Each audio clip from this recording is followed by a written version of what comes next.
नमस्कार बच्चों, तो कैसे हैं आप सभी। आप सबका स्वागत है मेरे इस नए वीडियो में। आज हम पढ़ने वाले हैं श्रम विभाजन और जाति प्रथा। पहले देखेंगे इसमें लेखक का परिचय, फिर उसके बाद देखेंगे श्रम विभाजन और जाति प्रथा से रिलेटिव जितना ऑब्जेक्टिव क्वेश्चन बनता है और सब्जेक्टिव भी देखेंगे। फिर उसके बाद क्वेश्चन जो पढ़ेंगे लेखक के परिचय और श्रम विभाजन से, उसका ऑब्जेक्टिव देखेंगे। फिर प्रीवियस ईयर क्वेश्चन देखने वाले हैं। तो आइए क्वेश्चन को स्टार्ट करते हैं। आज का पहला क्वेश्चन को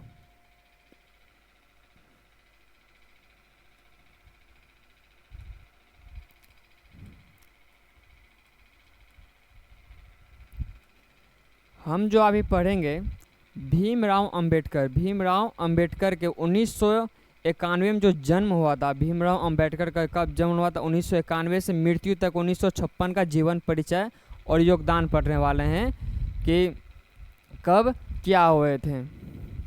लेखक का परिचय। भीमराव अंबेडकर का जन्म 14 अप्रैल 1991 ईस्वी को महू गांव में मध्य प्रदेश में हुआ था। भीमराव का जन्म कब हुआ था?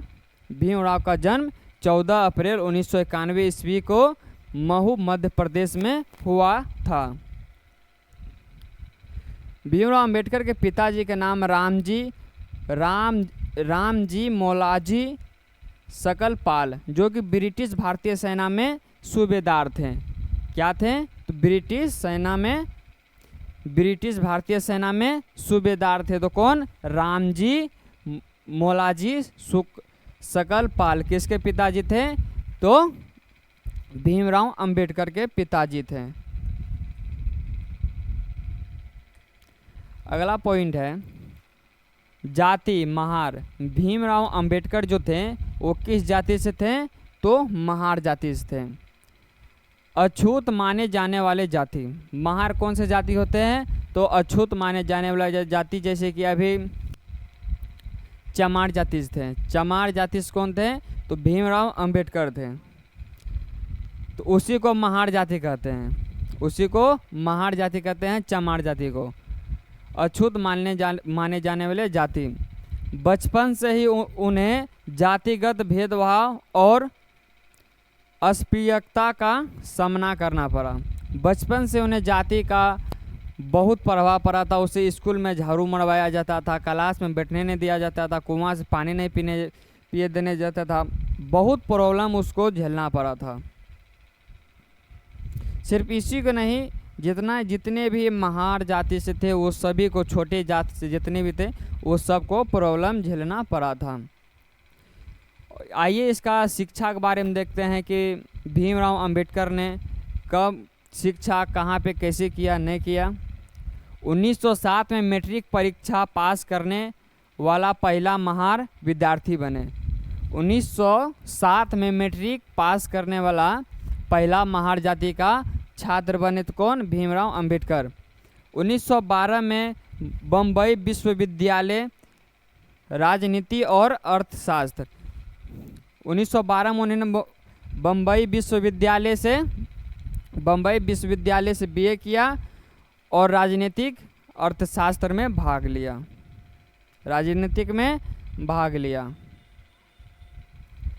1913 उच्च शिक्षा के लिए अमेरिका गए। कोलंबिया विश्वविद्यालय से एमए और पीएचडी किए। 1913 में उच्च शिक्षा के लिए अमेरिका गए। भीमराव अंबेडकर ने उस उच्च शिक्षा के लिए कहाँ गए थे? तो अमेरिका गए थे। कोलंबिया विश्वविद्यालय से एमए और पीएचडी किए थे। ये सब बहुत ही महत्वपूर्ण पॉइंट है। इस सबको काट के ऑब्जेक्टिव में पूछा जाता है। देखेंगे कि किस बार कौन से साल क्वेश्चन पूछा गया ये सबसे। अभी इसका कुछ इम्पोर्टेंट पॉइंट पढ़ लेते हैं। शिक्षा के बारे में पढ़ रहे हैं। 1921 लंदन स्कूल ऑफ इकोनॉमिक्स से एमएसी बाद में डीएससी का उपाधि लिया। 1921 में लंदन स्कूल ऑफ इकोनॉमिक्स से एमएसी बाद में DSc का उपाधि लिया। 1923 में बैरिस्टर बने लंदन का। 1923 में बैरिस्टर बने लंदन का। कौन? तो भीमराव अंबेडकर ने। आइए देखते हैं इसका सामाजिक कार्य और आंदोलन, कौन कौन से आंदोलन किए हैं। सामाजिक कार्य और आंदोलन। 1920 में मूक नायक, 1920 में मूक नायक नामक पत्रिका शुरू की जिसमें दलितों की समस्याओं को उठाया। क्वेश्चन पूछ लेगा मूक नायक नामक पत्रिका किसने उठाया था? तो भीमराव अंबेडकर ने उठाया था। कब उठाया था? तो 1920 में उठाया था। किसके लिए उठाया था? तो दलितों के समस्याओं के लिए उठाया था। क्या? मूक नायक मानक पत्रिका।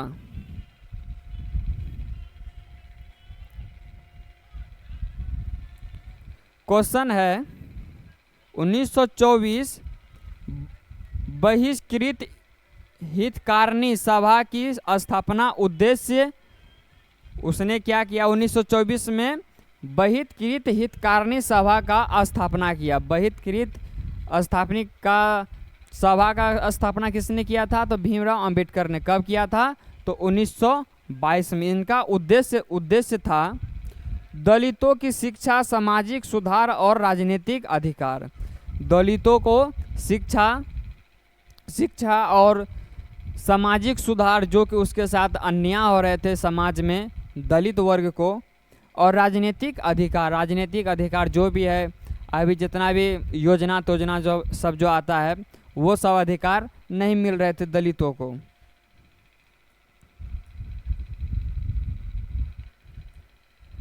उन्नीस सौ 27 में महार सत्याग्रह। 1927 में महार सत्याग्रह किसने किया था? तो भीमराव अंबेडकर ने किया था। दलितों को तालाब से पानी लेने का अधिकार दिलाने हेतु आंदोलन। क्वेश्चन पूछ लेगा दलितों को कुएं से तालाब से पानी लेने का अधिकार दिलाने के लिए भीमराव अंबेडकर ने कौन सा आंदोलन चलाया था? तो महार सत्याग्रह। कब चलाया था? 1927 में चलाया था। 1930 ईस्वी में कालाराम मंदिर प्रवेश आंदोलन नासिक। कहाँ पे है? नासिक में। कालाराम मंदिर प्रवेश आंदोलन नासिक में दलितों के मंदिरों में प्रवेश का आंदोलन किया। दलित लोग जो थे, आज से ठीक कुछ साल पहले दलित लोगों को कुएं से पानी पीने नहीं देते थे, स्कूल जाने नहीं देते थे, और कि मंदिर में प्रवेश करने के लिए नहीं देते थे क्योंकि मंदिर अशुद्ध हो जाएगा। तो 1930 में कालाराम मंदिर में प्रवेश आंदोलन नासिक में जो कि नासिक में दलितों के मंदिर प्रवेश का आंदोलन किसने चलाया था? तो भीमराव अंबेडकर ने चलाया था।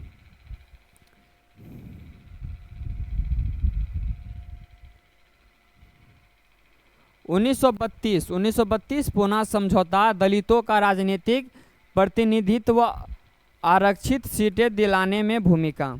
1932 में पुनः समझौता दलितों को राजनीतिक प्रतिनिधित्व आरक्षित सीट दिलाने का भूमिका। 1932 में जो दलितों को सीट दिलाने के लिए 1932 में इन्होंने पुनः समझौता में भाग लिए थे। राजनीतिक प्रतिनिधित्व आरक्षित सीटें दिलाने के लिए। आइए देखते हैं इसका राजनीतिक आंदोलन। कौन सी आंदोलन कब किए थे इन्होंने? ये भीमराव अंबेडकर के बारे में जितना वो अपने लाइफ में जो चीज़ किए हैं वो सब चीज़ देख लेंगे। आपको सब्जेक्टिव पढ़ने की कोई ज़रूरत नहीं पड़ेगा। सब्जेक्टिव इसी से बने हैं और ऑब्जेक्टिव इसी से बने हैं। राजनीतिक योगदान में क्या क्या योगदान दिए? कब? 1936 में इन्होंने स्वतंत्रता मजदूर पार्टी का स्थापना किया। 1936 में इन्होंने स्वतंत्रता मजदूर पार्टी की स्थापना किया। ये सब याद कर लीजिएगा आप, कब इन्होंने कब क्या किए हैं आंदोलन।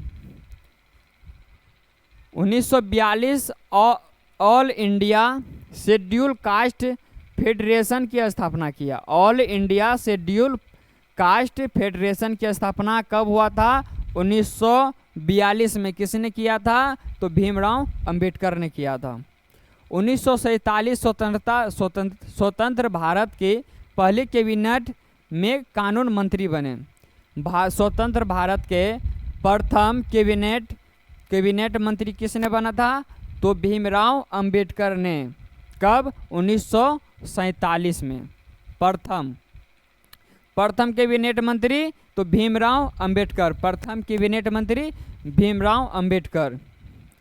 1947 से 49 संविधान निर्माण समिति का अध्यक्ष बने। 1947 से 1949 तक संविधान निर्माण समिति का अध्यक्ष बने। आपको पता होगा एक संविधान बनने में 2 वर्ष 11 माह 18 दिन लगे थे। 2 वर्ष 11 माह 18 दिन लगे थे संविधान बनने में, भारत का संविधान बनने में। इनका निर्माण का समिति का अध्यक्ष कौन बना था? तो भीमराव अंबेडकर ने बना था।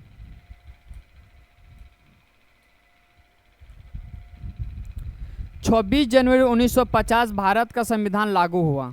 भारत का संविधान कब लागू हुआ था? तो 26 जनवरी 1950 जो कि गणतंत्र दिवस मनाते हैं। गणतंत्र दिवस कब मनाते हैं? 26 जनवरी 1950 को। और स्वतंत्रता दिवस कब मनाते हैं? 15 अगस्त 1947 को। 15 अगस्त को स्वतंत्रता दिवस मनाते हैं।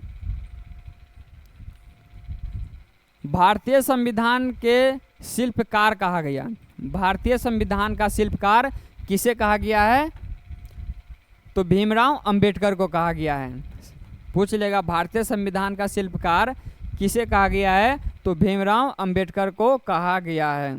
आइए इसको देखते हैं। अगला पॉइंट है धार्मिक योगदान। भीमराव अंबेडकर के धार्मिक योगदान के बारे में पढ़ेंगे। अंबेडकर ने जाति प्रथा और अस्पृश्यता से मुक्ति पाने के लिए हिंदू धर्म छोड़ने का निर्णय लिया। अंबेडकर ने जाति प्रथा और अस्पृश्यता मुक्ति पाने के लिए हिंदू धर्म छोड़ने का निर्णय लिया। ये धार्मिक योगदान है इनका भीमराव अंबेडकर जी के बारे में धार्मिक योगदान पढ़ रहे हैं। 14 अक्टूबर 1956 नागपुर में लाखों अनुयायियों के साथ बुद्ध धर्म ग्रहण कर लिए। तो क्वेश्चन पूछा जाएगा भीमराव अंबेडकर ने हिंदू धर्म छोड़कर बौद्ध धर्म कब स्वीकार कर लिए? तो 14 अक्टूबर 1956 में। कहाँ पे कर लिए थे? तो नागपुर में। नागपुर में।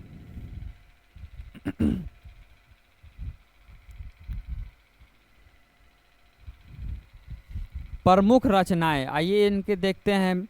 भीमराव अंबेडकर के प्रमुख रचनाएं, इसके बाद पढ़ेंगे इसका ऑब्जेक्टिव क्वेश्चन।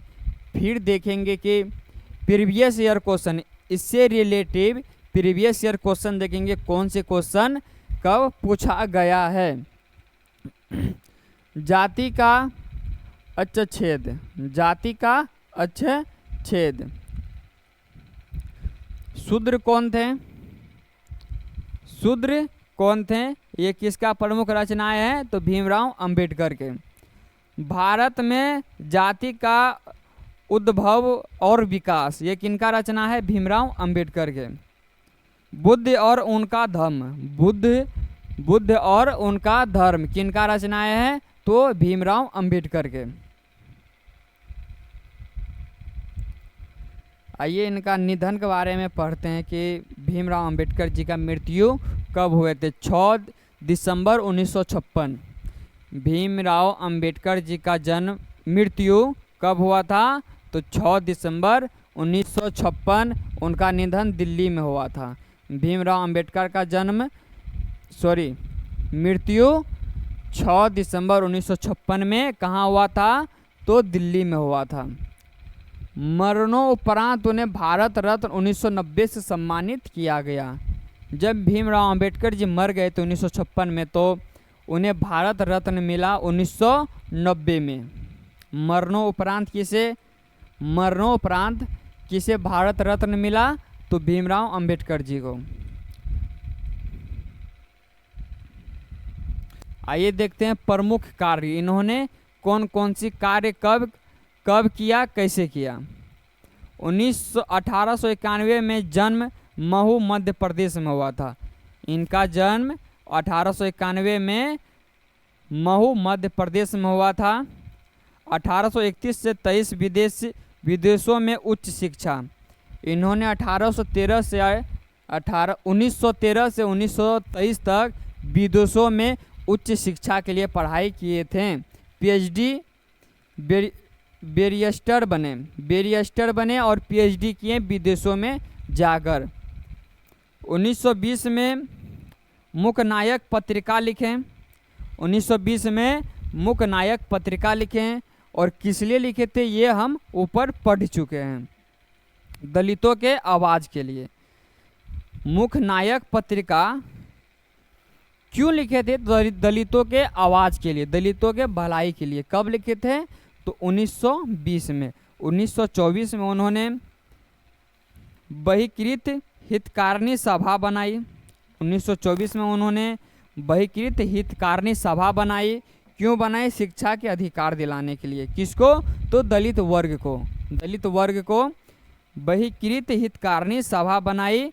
कब, तो 1924 में। क्यों बनाई, तो दलितों को शिक्षा के अधिकार दिलाने के लिए। 1927 में महार सत्याग्रह किया इन्होंने। 1927 में इन्होंने महार सत्याग्रह किया। पानी के स्रोतों का अधिकार।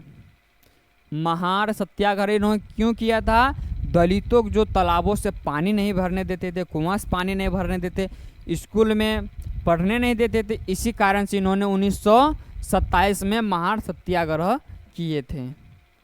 1930 में कालाराम मंदिर आंदोलन किया था। 1930 में कालाराम मंदिर आंदोलन किया था। ये अगर आप पढ़ लिए ना, आपको कभी जिंदगी में कभी भीमराव अंबेडकर से रिलेटिव क्वेश्चन को कभी डाउट नहीं होगा, 1% 0% भी डाउट नहीं होगा। इसलिए बहुत ही गौर से पढ़िए और याद करते जाइए, नोट्स भी कर लीजिएगा, क्योंकि ये जो है आपको सब दिन ये क्वेश्चन मिलेगा, कंपटीशन से लेके 0 से लेके हाई लेवल तक के लिए। 1932 में पूना समझौता राजनीतिक अधिकार। 1932 में उन्होंने पूना समझौता में भाग लिए क्योंकि दलितों के राजनीतिक अधिकारों के लिए। 1936 में स्वतंत्र मजदूर पार्टी, श्रमिक व दलितों का अधिकार। 1936 में मजदूर पार्टी का गठन किया था श्रमिक और दलितों के अधिकार के लिए। 1947 में कानून मंत्री बने। 1947 में इन्होंने कानून मंत्री बने। संविधान निर्माण का कार्य स्टार्ट हुआ। क्यों बने थे, संविधान निर्माण के कानून मंत्री बने थे। 1950 में संविधान लागू, लोकतंत्र का नींव डाला। 1950 में संविधान अपना लागू हुआ था, जो कि अभी हम लोग उसी पे न चल रहे हैं, कोई भी कानून उसी पे बन रहा है। कानून वीडियो ब्लर कर रहा है, वीडियो। कानून मंत्री संविधान निर्माण किया। 1950 में संविधान लागू, लोकतंत्र का नींव डाला।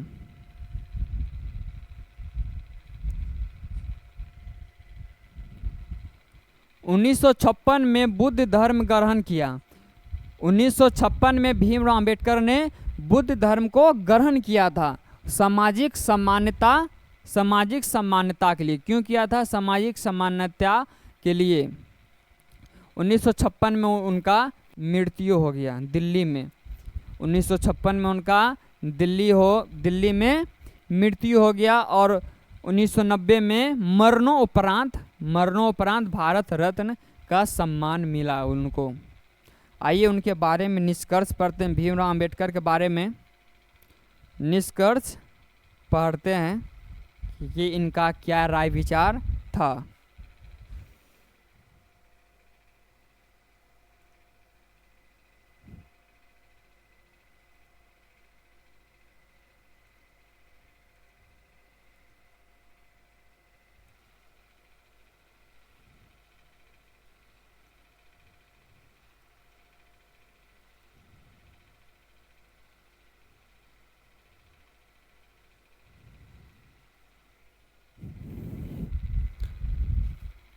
आइए इनके बारे में निष्कर्ष पढ़ते हैं कि भीमराव अंबेडकर का क्या राय विचार था। डॉक्टर भीमराव अंबेडकर केवल दलितों के नेता नहीं थे। क्वेश्चन का कहना है डॉक्टर भीमराव अंबेडकर जो थे वो केवल दलितों के नेता नहीं थे, बल्कि भारत के संविधान निर्माता, समाज सुधारक, अर्थशास्त्री और न्यायपात्रिक मानवतावादी थे। कितना चीज थे भीमराव अंबेडकर जी, क्या क्या थे? भारत के संविधान निर्माता भी थे, समाज सुधारक भी थे, अर्थशास्त्री भी थे, न्यायप्रिय भी थे, मानवतावादी भी थे। उन्होंने शिक्षा, समानता, स्वतंत्रता और भाईचारा पर आधारित समाज का नींव रखी। आज जो हम लोग स्वतंत्र पढ़ रहे हैं, स्वतंत्र कुछ भी कर रहे हैं, हर एक चीज़ में भाग ले पा रहे हैं, ये किनका देन है? तो भीमराव अंबेडकर जी का देन है। श्रम विभाजन और जाति प्रथा के महत्वपूर्ण, अभी जो हम जो पढ़े ऊपर वो भीमराव अंबेडकर जी के बारे में पढ़ें, उनका परिचय पढ़ें, उन्होंने कब क्या कैसे कौन सी काम किया, आंदोलन किया। और अब जो पढ़ेंगे ये कहानी से रिलेटिव पढ़ेंगे, जो कि श्रम विभाजन जाति प्रथा पढ़ेंगे और इनका क्या कहना है अब वो हम पढ़ने वाले हैं। लेखक डॉक्टर भीमराव अंबेडकर। श्रम विभाजन जाति प्रथा के लेखक कौन है? तो डॉक्टर भीमराव अंबेडकर जी हैं। श्रम विभाजन क्या है? क्वेश्चन नंबर 1 का कहना है श्रम विभाजन क्या है? समाज में काम को बांट देना ताकि हर व्यक्ति अपनी योग्यता और पसंद के अनुसार अलग अलग काम करे।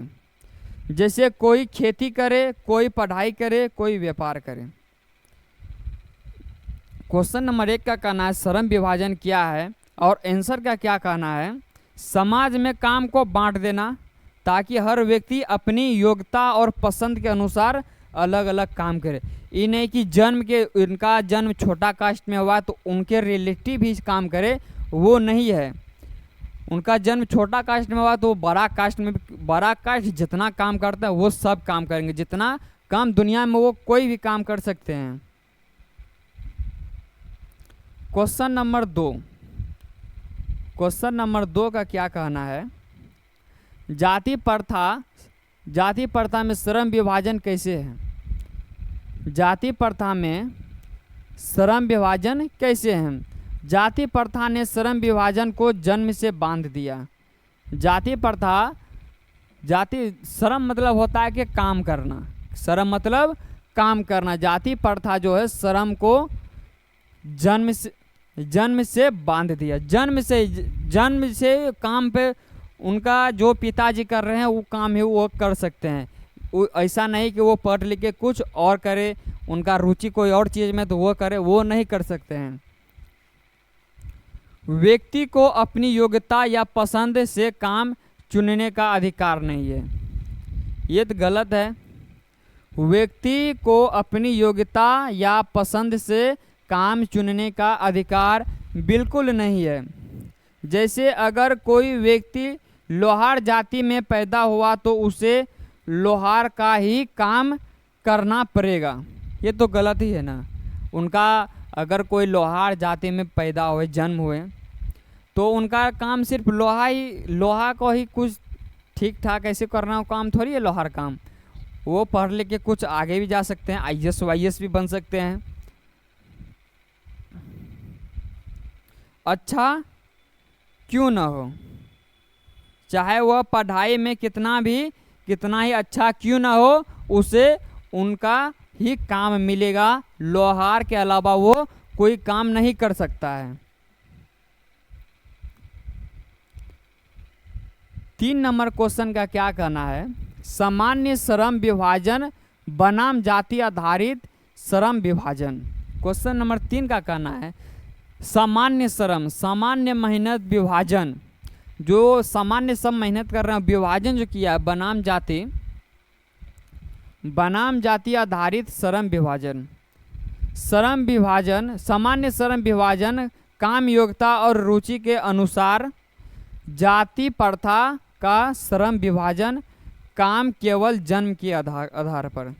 देखिए क्वेश्चन नंबर 3 का क्या कहना है? सामान्य श्रम विभाजन, सामान्य श्रम विभाजन काम योग्यता और रुचि के अनुसार, काम योग्यता और रुचि के अनुसार पे। जाति प्रथा का श्रम विभाजन काम केवल जन्म के आधार पे। इसमें समझाया गया है कि श्रम विभाजन का मतलब क्या है और जाति प्रथा का मतलब क्या है। श्रम विभाजन का काम योग्यता और रुचि के अनुसार बिल्कुल नहीं मिलता था। जो उनका पिताजी दादाजी पूर्वजों करते आ रहे थे उनको ही काम करना पड़ता है, उससे अलग काम नहीं कर सकते थे श्रम विभाजन में। और जाति प्रथा में काम केवल जन्म के आधार पर, जिस जाति में जन्म हुए हैं उसी से रिलेटिव आपको काम करना पड़ेगा, उससे अलग एक भी काम किए हैं तो दंडित किए जाएंगे। क्वेश्चन नंबर 4, क्वेश्चन नंबर 4 का क्या कहना है? जाति प्रथा की बुराई। जाति प्रथा में जो जाति प्रथा थी उनकी बुराई को दिखाया गया है। यह व्यक्ति की स्वतंत्रता छीन लेती है। सही बात, जाति प्रथा जो थी वो लोगों की स्वतंत्रता छीन लेती है, इंसान को ऊंच नीच में बांटती है, इंसान को ऊंच नीच में बांट देती है। कौन? तो जाति प्रथा। अभी भी अपने भारत में ऐसे कई गांव है जहाँ पे जाति प्रथा अभी भी चल ही रही है। गांव में अधिकतर आपको देखने को मिल ही जाएगी। किसी को ऊंचा तो किसी को नीचा बताकर समाज में असमानता पैदा करती है। कौन? तो जाति प्रथा। जाति प्रथा अब तो कुछ ज़्यादा बढ़ गए हैं, अब तो और जाति प्रथा हो गए हैं, सब अपना अपना जात के लिए लड़ कर रहे हैं। समाज के विकास को रोकती है। जाति प्रथा समाज के विकास को रोकती है। जाति प्रथा जो वो समाज के विकास को रोकती है, क्योंकि लोग अपने योग्यता का उपयोग नहीं कर पाते हैं। सही बात है, छोटे जाति को अक्सर अभी भी दवा ही दिए जाते हैं अगर पढ़े लिखे नहीं रहेंगे आप तो।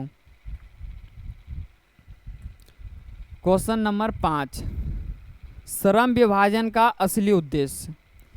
समाज की तरक्की के लिए काम का बंटवारा।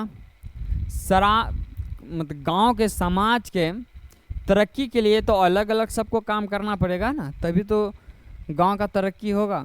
हर किसी को उसकी क्षमता और रुचि के अनुसार काम करने का अधिकार।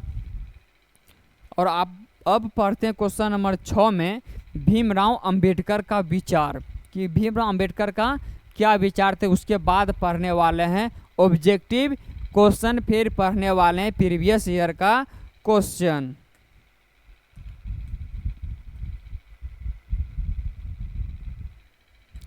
प्रीवियस ईयर क्वेश्चन, अंबेडकर का विचार पढ़ते हैं। अंबेडकर जी का विचार पढ़ते। जाति प्रथा असमानता और अन्याय फैलाती है। जाति प्रथा असमानता और अन्याय फैलाती है। असली श्रम विभाजन वही है जो स्वतंत्रता, समानता और योग्यता पर आधारित हो। अंबेडकर जी का बहुत ही सुंदर विचार है। जाति प्रथा जो वो समाज में, देश में, राज्य में असमानता और अन्याय फैलाती है। कहीं भी अगर जाति प्रथा हो वो देश कभी तरक्की नहीं कर पाएगा, वो समाज कभी तरक्की नहीं कर पाएगा, वो राज्य कभी तरक्की नहीं कर पाएगा जिस राज्य में या देश में, गांव में, शहर में जाति प्रथा हो चलती हो। असली श्रम विभाजन, असली मेहनती वही है जो स्वतंत्रता, समानता और योग्यता पर आधारित हो। आइए इस कहानी का एक छोटा सा सारांश पढ़ते हैं, उसके बाद हम ऑब्जेक्टिव की ओर चलेंगे। उसके बाद हम कहाँ चलेंगे? ऑब्जेक्टिव की ओर चलेंगे। इससे आपको भीमराव अंबेडकर से लेकर श्रम विभाजन, जाति प्रथा, जो भी चैप्टर है 1, इनसे एक भी ऐसा क्वेश्चन नहीं छूटेगा। अगर इस वीडियो को बढ़िया से आप पढ़ लिए, देख लिए, समझ लिए, एक भी क्वेश्चन छूट जाए तो कमेंट में आकर बता देना कि क्वेश्चन मेरा छूट गया है। दोस्तों थोड़ा पानी पी लेते हैं, उसके बाद पढ़ेंगे सारांश को।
आइए दोस्तों, तो सारांश को स्टार्ट करते हैं। अभी हमने क्या क्या पढ़े? तो लेखक का परिचय, यानी भीमराव अंबेडकर से रिलेटिव ने उन्होंने अपने जीवन में क्या क्या किए, कब किए, कहाँ किए, कैसे किए, किसके लिए किए, वो सब हम पढ़ चुके हैं। फिर उसके बाद श्रम विभाजन, जाति प्रथा पढ़ें कि उससे कौन कौन क्वेश्चन बनता है सब्जेक्टिव में, उसका मतलब क्या होता है, कब श्रम विभाजन, जाति प्रथा में कब क्या हुआ था। तो एक छोटा सा सारांश पढ़ते हैं। इस सारांश को पढ़ने के बाद नीचे जितना भी ऑब्जेक्टिव है वो सबको जवाब आप दे दीजिएगा। डॉक्टर अंबेडकर ने इस निबंध में बताया कि, एक छोटा सा सारांश है, ये पूरा सारांश है, एक छोटा सा सारांश है क्वेश्चन से रिलेटिव। डॉक्टर अंबेडकर ने इस निबंध में बताया कि श्रम विभाजन का मतलब है समाज में काम का बंटवारा, लेकिन जाति प्रथा ने इस श्रम विभाजन को गलत रूप दे दिया, क्योंकि इस जाति प्रथा ने तो जात के अनुसार ही काम करने का थी, जात के अनुसार ही आप काम कर सकते हैं। जाति प्रथा में काम व्यक्ति के रुचि और योग्यता से नहीं बल्कि जन्म से तय होता। अभी आप हमने पढ़ाए थे ऊपर में, जन्म से जो माँ बाप, दादा दादी जो करते आ रहे हैं उनके वो काम ही हम लोग करेंगे। ये जाति प्रथा जब चल रहे थे तो ये ही होता था। इससे व्यक्ति की स्वतंत्रता छीन जाती है और समाज में ऊंच नीच की भावना फैलती है। अंबेडकर कहते हैं कि असली श्रम विभाजन वही है जो बराबरी, स्वतंत्रता और योग्यता पर आधारित हो। जाति प्रथा समाज के विकास सबसे बड़ी बाधा है। जाति प्रथा और श्रम विभाजन जो है, यानी जाति प्रथा, वो समाज के विकास के लिए बहुत बड़ा बाधा है, बहुत बड़ा बाधा है। तो आइए हमने जो पढ़े उनका ऑब्जेक्टिव देखते हैं, फिर इसके बाद पढ़ेंगे प्रीवियस ईयर क्वेश्चन। इसके बाद क्या पढ़ेंगे? प्रीवियस ईयर क्वेश्चन इस श्रम विभाजन और जाति प्रथा वाला सब्जेक्ट से चैप्टर से कौन कौन से क्वेश्चन कब पूछे गए हैं, ये जो अभी पढ़ेंगे ये ऊपर जो पढ़ें उससे रिलेटिव क्वेश्चन है। तो आइए आप लोग कमेंट में ज़रूर बताइएगा इसका आंसर। श्रम विभाजन और जाति प्रथा निबंध है। श्रम विभाजन जाति प्रथा जो है वो निबंध है। निबंध के लेखक हैं, निबंध मतलब होता है निबंधकार। निबंध मतलब निबंधकार, लेखक मतलब लेखककार, और कहानी का मतलब होता है कहानीकार। कहानी का मतलब कहानीकार, निबंध का मतलब निबंधकार, लेखक का मतलब लेखककार। तो क्वेश्चन नंबर श्रम विभाजन और जाति प्रथा निबंध के लेखक हैं। क्वेश्चन नंबर 1 का क्या कहना है, जाति प्रथा निबंध के लेखक कौन है, तो भीमराव अंबेडकर हैं। इसका सही आंसर हो जाएगा बी। इसका सही आंसर क्या हो जाएगा दोस्तों, तो बी हो जाएगा। क्वेश्चन नंबर 2 का क्या कहना है, अगर आपको वीडियो अच्छा लग रहा होगा, पढ़ने में मज़ा आ रहा होगा, तो चैनल को सब्सक्राइब जरूर कर लीजिएगा, क्योंकि ऐसे ऐसे पीडीएफ के द्वारा, ऐसे ऐसे भाषा के द्वारा बहुत कम ही टीचर पढ़ाते हैं, और एक ही वीडियो में आपको सब चीज़ मिल रहा है। एक ही वीडियो में आपको सब कुछ ही मिल रहा है। क्वेश्चन नंबर 2 का क्या कहना है, डॉक्टर भीमराव अंबेडकर का जन्म कब हुआ था, तो 14 अप्रैल 1891 में। कहाँ पे हुआ था, तो मध्य प्रदेश में हुआ था। क्वेश्चन नंबर 3 का क्या कहना है, श्रम विभाजन का अर्थ क्या है। क्वेश्चन नंबर 3 का कहना, श्रम विभाजन का अर्थ क्या है। अभी आपने ऊपर में पढ़ लिए हैं, तो आंसर फटाफट ही कमेंट में जवाब आप दीजिए। काम को जन्म से बांटना, काम को योग्यता और रुचि से बांटना। जी हाँ, श्रम विभाजन का अर्थ क्या है, तो काम को योग्यता और रुचि से बांटना। काम को जाति से बांटना, काम को धन से बांटना नहीं, काम को योग्यता और रुचि से बांटना। क्या आंसर हो जाएगा इनका आंसर हो जाएगा बी। क्वेश्चन नंबर 4 का क्या कहना है दोस्तों, जाति प्रथा में श्रम विभाजन किस पर आधारित है, आधार पर है, किस आधार पे है। जाति प्रथा में काम जो यानी श्रम वो किस आधार पर है, तो जन्म के आधार पर है। जोन कास्ट में, जोन से जाति में आपका जन्म हुआ है, उस जाति से रिलेटिव ही आप काम कर सकते हैं। इसका आंसर क्या हो जाएगा, सी हो जाएगा। क्वेश्चन नंबर 5 का क्या कहना है, क्वेश्चन नंबर 5 का कहना है, जाति प्रथा का सबसे बड़ा दोष क्या है। जाति प्रथा का सबसे बड़ा दोष क्या है, असमानता फैलाती है, समाज में असमानता फैलाती है। तो कौन, जाति प्रथा। जाति प्रथा का सबसे बड़ा दोष क्या है, समाज में असमानता फैलाती है। क्वेश्चन नंबर 6 क्या कहता है, क्वेश्चन नंबर 6 का कहना है, जाति प्रथा समाज में क्या पैदा करती है। जाति प्रथा समाज में क्या पैदा करती है, तो इसका सही आंसर हो जाएगा ऊंच नीच की भावना। ऊंच नीच की भावना जाति प्रथा पैदा करती है तो समाज में। क्वेश्चन नंबर 7 का क्या कहना है, सामान्य श्रम विभाजन का उद्देश्य क्या है। क्वेश्चन नंबर 7 का क्या कहना है, सामान्य श्रम विभाजन का उद्देश्य क्या है। समाज की प्रगति, समाज में उच्च नीच, जाति की मजबूती। अगर आपको इसका आंसर पता है तो आप आंसर कमेंट में दे सकते हैं। सामान्य श्रम विभाजन उद्देश्य क्या है, तो समाज की प्रगति। क्या है दोस्तों? समाज की प्रगति। Question number 8। क्वेश्चन नंबर 8 का क्या कहना है? जाति प्रथा व्यक्ति से क्या छीन लेती है? तो स्वतंत्रता छीन लेती है। स्वतंत्रता, जाति प्रथा व्यक्ति से क्या छीन लेती है? तो स्वतंत्रता छीन लेती है।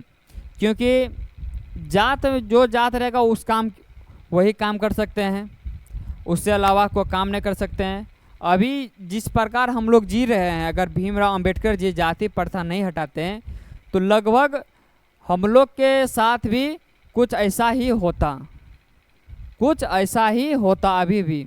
अच्छा हुआ कि जाति प्रथा हट गया और हमारे भारत में सब स्वतंत्र हैं, सब स्वतंत्र हैं। जाति प्रथा व्यक्ति से क्या छीन लेती है?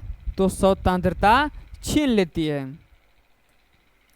Question number 10। क्वेश्चन नंबर 10 का क्या कहना? अंबेडकर ने जाति प्रथा को लेकर किसके लिए बाधा माना है? किसके लिए बाधा माना है? तो समाज के प्रगति के लिए। समाज के प्रगति के लिए अंबेडकर ने जाति प्रथा को बाधा माना है। अगर जाति प्रथा रहेगा तो समाज में प्रगति नहीं हो पाएगा। क्या नहीं हो पाएगा? समाज में प्रगति बिल्कुल ही नहीं हो पाएगा।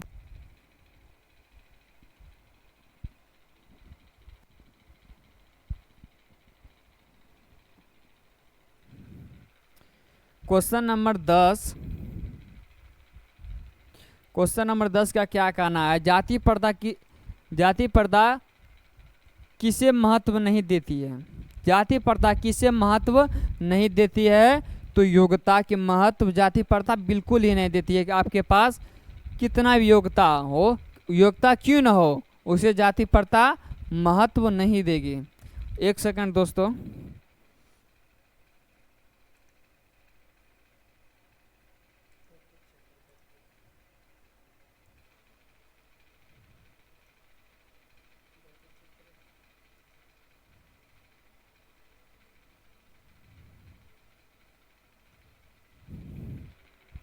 आइए, क्वेश्चन नंबर 10 का क्या कहना है? जाति प्रथा, ठीक है, जाति प्रथा किसे महत्व नहीं देती है? तो योग्यता को। आपके पास क्यों न कितनी भी बड़ी योग्यता क्यों न हो, जाति प्रथा उसे दबा ही देगा कि इस छोटे से कास्ट के लोग, छोटे से जात के लोग आगे न बढ़ पाए। तो योग्यता का महत्व जाति प्रथा में बिल्कुल ही नहीं था। सामान्य श्रम विभाजन किस पर आधारित होना चाहिए? सामान्य श्रम विभाजन किस पर आधारित होना चाहिए? तो योग्यता और रुचि पर। योग्यता और रुचि पर। इसका सही आंसर हो जाएगा सी। Question number 12। जाति प्रथा में किसके अनुसार काम करना पड़ता है? जाति प्रथा में किसके अनुसार काम करना पड़ता है? तो जन्म से मिली जाति के अनुसार।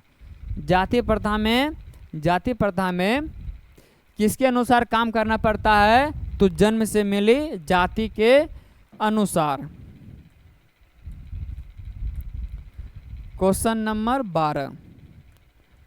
Question number 13। क्वेश्चन नंबर 13 का क्या कहना? अम्बेडकर ने जाति प्रथा को किसकी जड़ बताया? अम्बेडकर ने जाति प्रथा को किसकी जड़ बताया? तो असमानता और अन्याय का।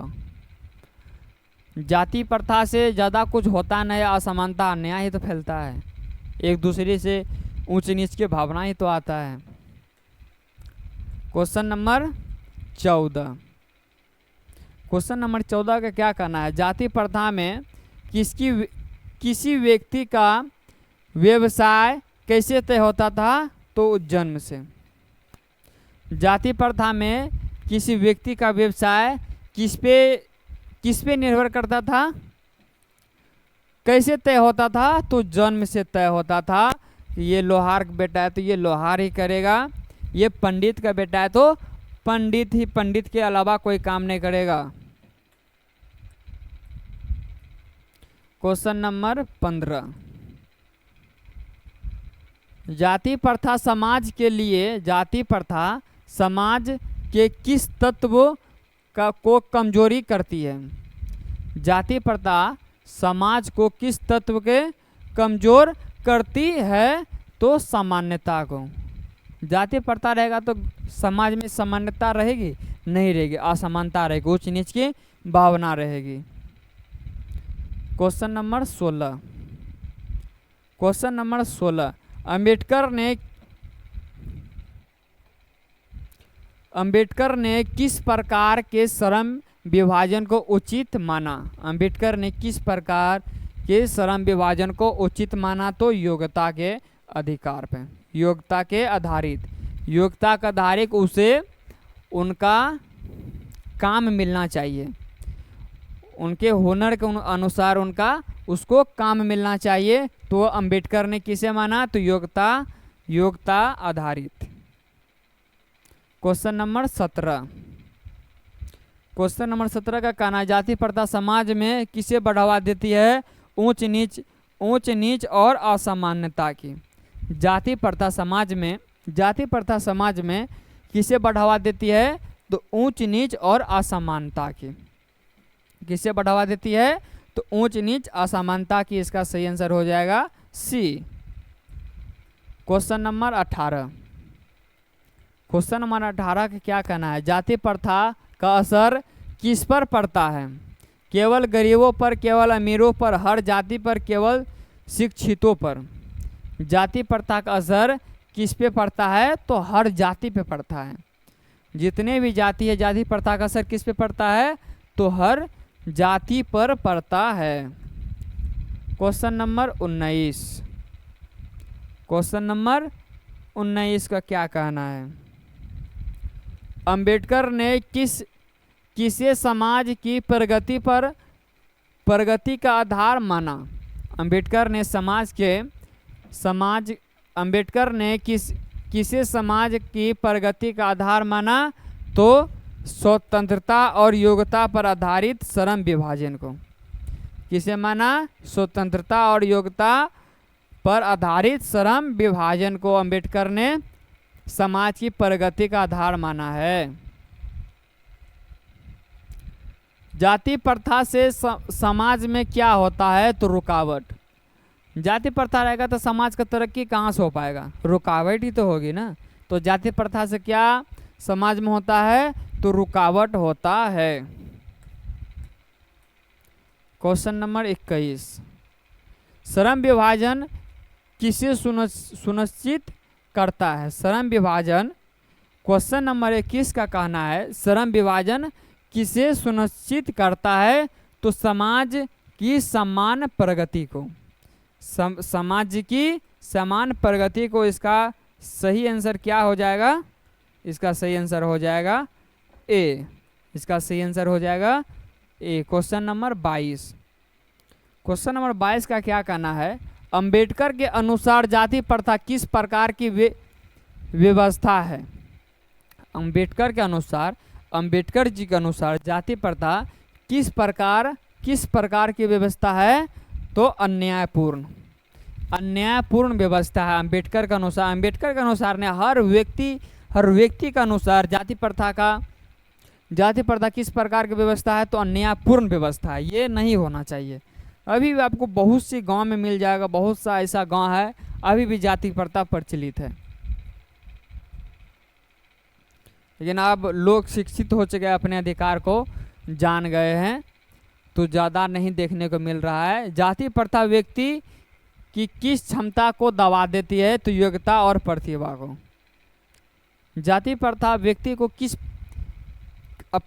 जाति प्रथा जो है किस उन व्यक्ति को हुनर को दबा देता है जो अंदर में रहता है कोई व्यक्ति को। जाति प्रथा व्यक्ति की किस क्षमता को दबा देती है? तो योग्यता और प्रतिभा को। छोटे जाति को आगे नहीं बढ़ने देते हैं, बड़े जात के लोग दबा देते हैं कि ताकि छोटे कास्ट के लोग शिक्षित ना हो जाए, उससे बुद्धि ना हो जाए। सामान्य श्रम विभाजन में व्यक्ति को क्या मिलता है? सामान्य श्रम विभाजन में व्यक्ति को क्या मिलता है? तो स्वतंत्रता मिलता है। क्या मिलता है? स्वतंत्रता मिलता है। Question number 25। क्वेश्चन नंबर 25 का क्या कहना है? जाति प्रथा में व्यक्ति का जीवन किस पर निर्भर होता है? जाति प्रथा में व्यक्ति का जीवन किस पर निर्भर होता है? तो जन्म पर। ये क्वेश्चन बहुत इंपॉर्टेंट है। ये क्वेश्चन हर साल पूछ ही लिए जाते हैं क्वेश्चन।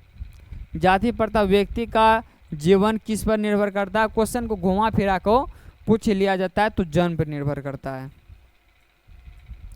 क्वेश्चन नंबर 26, जाति प्रथा किसको जन्म देती है?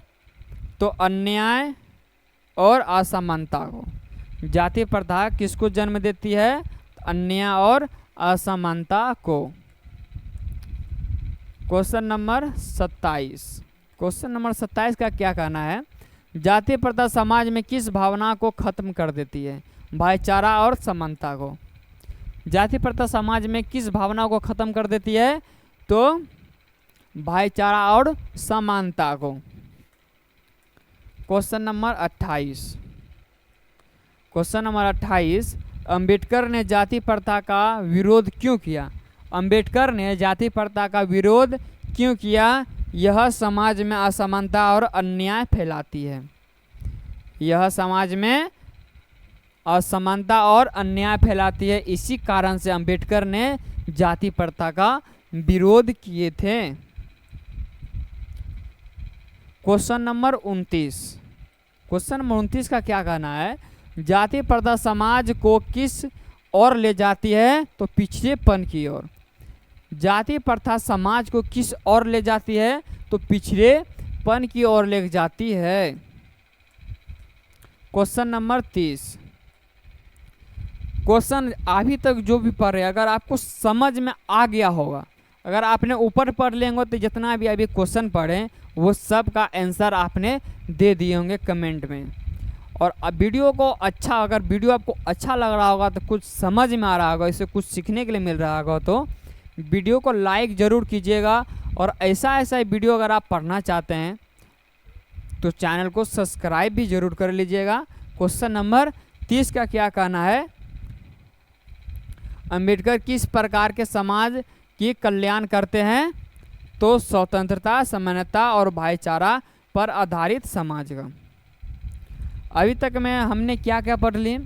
लेखक का परिचय, भीमराव अंबेडकर के रिलेटिव, यानी वो अपने जीवन में क्या क्या किए, कब किए, क्यों किए, कैसे किए, किसके लिए किए, वो सब हमने पढ़ लिए हैं। फिर श्रम विभाजन, जाति प्रथा पे क्वेश्चन पढ़ें, उससे रिलेटिव एमसीक्यू ऑब्जेक्टिव क्वेश्चन पढ़े। अब पढ़ने वाले हैं जो जितना भी पढ़ें उसका प्रीवियस ईयर क्वेश्चन पढ़ने वाले हैं कि ये सब क्वेश्चन कब कब पूछा गया था। अब आइए प्रीवियस ईयर क्वेश्चन को पढ़ते हैं। आइए प्रीवियस ईयर क्वेश्चन को पढ़ते हैं।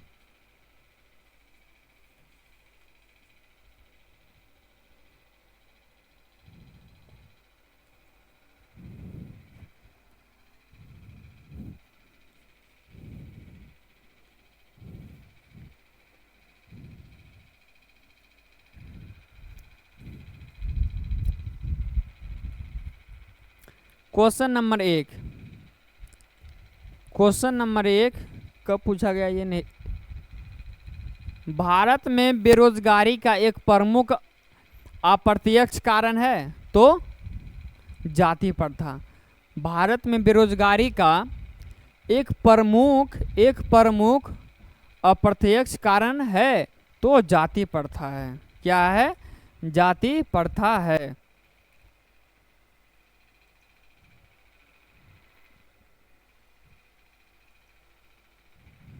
भारत में बेरोजगारी का एक प्रमुख व अप्रत्यक्ष कारण क्या है?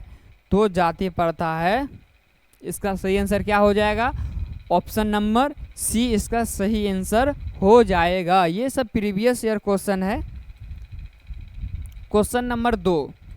क्वेश्चन नंबर 2, आधुनिक सभ्य समाज श्रम विभाजन को आवश्यक क्यों मानता है? ये क्वेश्चन देखिए 2018 में पूछा गया है। कार्य कुशलता के लिए, भाईचारा के लिए। क्वेश्चन नंबर 2 का क्या कहना है?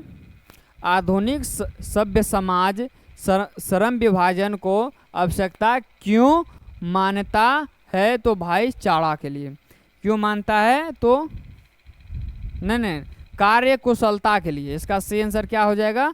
कार्य कुशलता के लिए, क्योंकि क्वेश्चन पूछ रहा है आधुनिक सभ्य समाज पूछ रहा है, तो कार्य कुशलता के लिए इसका सही आंसर हो जाएगा। Question number 3। क्वेश्चन नंबर 3 का क्या कहना है? श्रम विभाजन और जाति प्रथा पाठ बाबा साहेब के किस भाषण का संपादित अंश है? बाबा साहेब भीमराव अंबेडकर को उपाधि मिले थे। बाबा साहेब भीमराव अंबेडकर को उपाधि मिले थे। क्वेश्चन नंबर 3 का क्या कहना है? श्रम विभाजन और जाति प्रथा पाठ बाबा साहेब के किस भाषण से संपादित अंश है? इन्होंने किस भाषण में इस कहानी के बारे में बताए थे? इनहेलेंस ऑफ कास्ट। इनहेलेंस ऑफ कास्ट के में क्या बताए थे? श्रम विभाजन और जाति प्रथा के बारे में बताए थे। Question number 4। ये क्वेश्चन 2019 का फर्स्ट सिटिंग में पूछा गया क्वेश्चन है।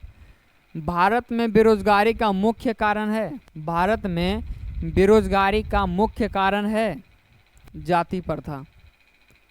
भारत में बेरोजगारी का मुख्य कारण क्या है? तो जाति प्रथा है। Question number 5। ये क्वेश्चन बहुत ही इम्पोर्टेंट है दोस्तों। ये क्वेश्चन बहुत ही इम्पोर्टेंट है। 2019 में भी पूछा गया, 21 में पूछा गया, 22 में पूछा गया है। हो सके कि 2-2 साल के गैप में पूछ रहा है तो 26 में भी पूछ ले। बाबा साहेब भीमराव अंबेडकर का जन्म किस राज्य में हुआ था? तो मध्य प्रदेश में हुआ था। मध्य प्रदेश में हुआ था। बाबा साहेब भीमराव अंबेडकर का जन्म किस राज्य में हुआ था? तो मध्य प्रदेश में हुआ था।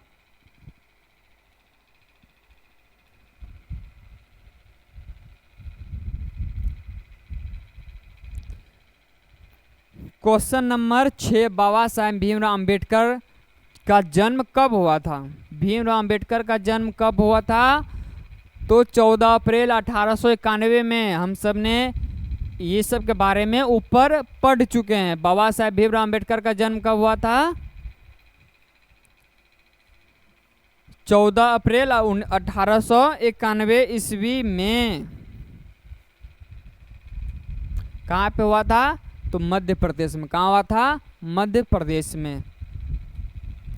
Question number 7। ये क्वेश्चन को 2020 और 23 में पूछा गया प्रश्न है। श्रम विभाजन और जाति प्रथा के लेखक कौन है? तो भीमराव अंबेडकर है।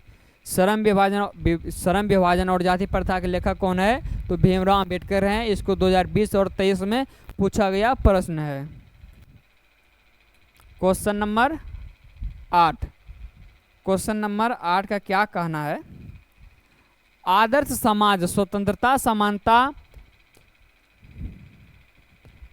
भातृत्व पर आधारित होगा किसने कहा? तो भीमराव अंबेडकर जी ने कहा था। ये बात किसने कहा था? तो भीमराव अंबेडकर जी ने कहा था। ये क्वेश्चन 2020 में 20 का द्वितीय पाली में पूछा गया प्रश्न है। Question number 9। Question number 9। मानव मुक्ति का पुरोधा किसे कहा गया? 2022-21 में पूछा गया क्वेश्चन है तो भीमराव अंबेडकर को। मानव मुक्ति का पुरोधा किसे कहा गया? तो भीमराव अंबेडकर को कहा गया। सही आंसर क्या हो जाएगा? सी हो जाएगा इसका सही आंसर। Question number 10। भारत में जाति प्रथा का मुख्य कारण क्या है? तो बेरोजगारी है। भारत में जाति प्रथा का मुख्य कारण क्या है? तो बेरोजगारी है। Question number 11। क्वेश्चन नंबर 11 का क्या कहना है? जाति प्रथा स्वाभाविक विभाजन नहीं है, क्यों? ये क्वेश्चन 2021 में पूछा गया है। क्वेश्चन नंबर 11 का क्या कहना है? जाति प्रथा स्वाभाविक विभाजन नहीं है, क्यों? तो रुचि पर आधारित नहीं होने के कारण। रुचि पर आधारित नहीं होने के कारण जाति प्रथा स्वाभाविक विभाजन नहीं है। क्वेश्चन नंबर 12 क्वेश्चन नंबर 12 क्या क्या कहना है? भारतीय संविधान का निर्माता किसे कहा जाता है? तो भीमराव अंबेडकर को कहा जाता है। भारतीय संविधान का निर्माता किसे कहा जाता है? तो भीमराव अंबेडकर को कहा जाता है। ये सब प्रीवियस ईयर क्वेश्चन पढ़ रहे हैं। बाबा साहेब भीमराव अंबेडकर का जन्म किस परिवार में हुआ था? तो दलित परिवार में हुआ था। बाबा साहेब भीमराव अंबेडकर का जन्म किस परिवार में हुआ था? तो भीमराव अंबेडकर का जन्म किस परिवार में हुआ था? तो दलित परिवार में हुआ था। कहाँ हुआ था? दलित परिवार में हुआ था। भीमराव अंबेडकर का चिंतन एवं रचनात्मक के प्रेरक व्यक्ति कौन थे? भीमराव अंबेडकर के चिंतन और रचनात्मक प्रेरक व्यक्ति कौन थे? तो इनमें से सभी थे। ज्योतिबा फुले भी थे, कबीर भी थे और बुद्ध भी थे।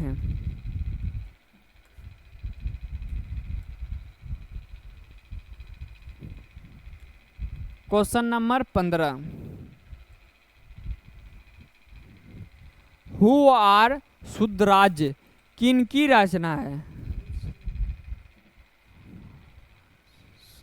हु आर शुद्धराज किनकी रचना है? तो भीमराव अंबेडकर की। इनके बारे में ऊपर पढ़ लिए हैं।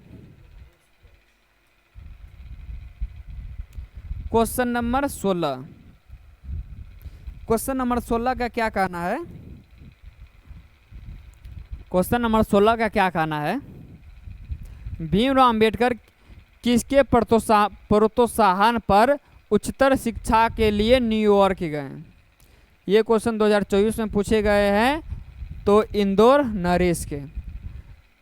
नरेश के कहने पर भीमराव अंबेडकर ने उच्च शिक्षा के लिए और शिक्षा के लिए कहाँ गए?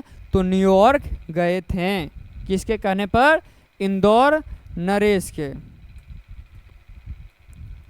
क्वेश्चन नंबर 17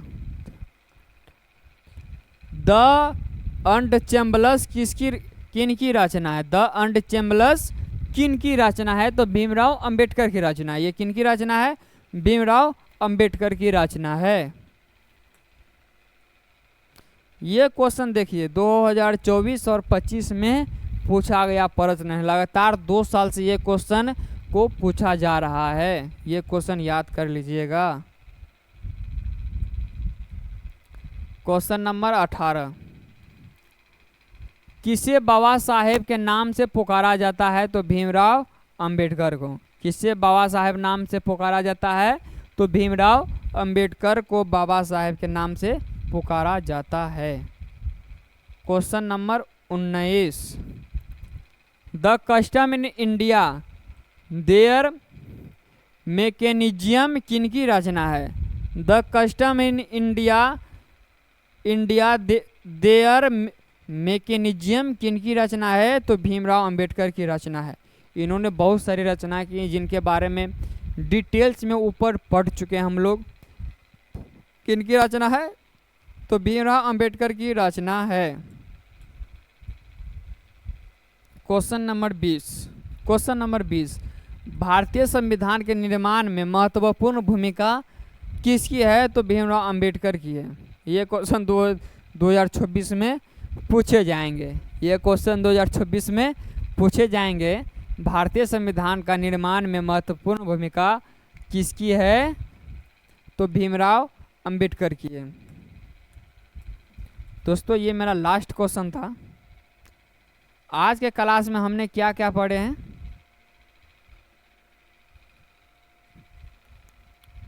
आज के क्लास में हमने क्या क्या पढ़े?